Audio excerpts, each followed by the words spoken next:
A golden rule in cooking is the flavor is in the fats. Now for coffee, that would be the oils. Now how do you get the oils to pass through?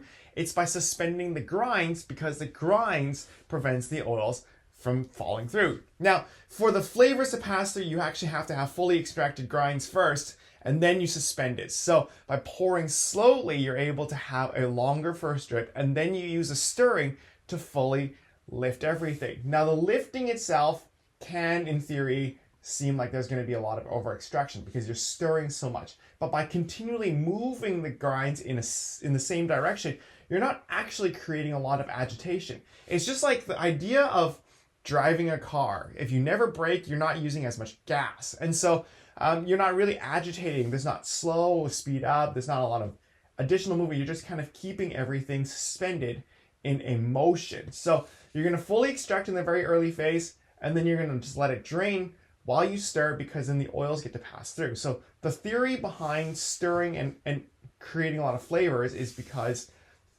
you just let a lot more oils pass through.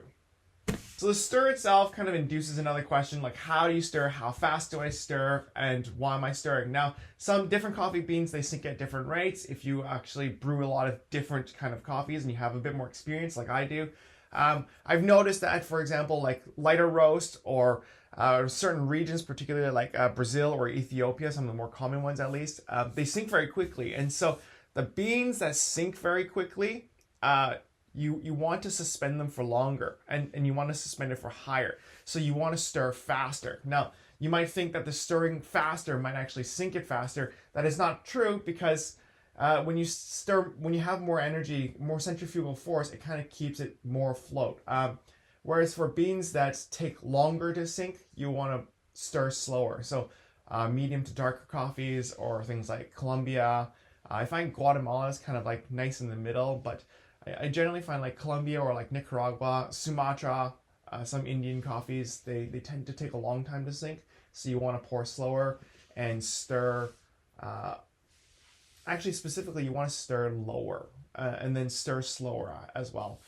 Whereas like the quicker sinking ones, you want to stir faster. So a little bit counterintuitive, but it actually works out quite well. So as you kind of gain more experience with the stir, you should actually just watch for how quickly some of the things sink. The faster you stir, the faster the liquid drains, which is perfect for coffees that actually extract very quickly or sink to the very bottom very quickly. For more oils to pass through, you want it to kind of drain a little bit faster. It's actually a perfect kind of a technique. So learning how to stir for each of your beans is a very difficult thing. As I gain more experience, because I just started kind of testing with this more vigorously, I will be sharing that along the journey with you guys and seeing how we can change the stir around. Maybe I can do it from like a diagonal side or like from just top down or whatever it is.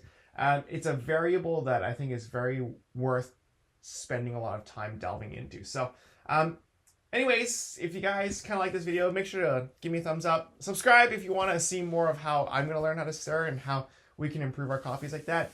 But yeah, thanks for watching, and I'll catch you guys in the next one. Bye!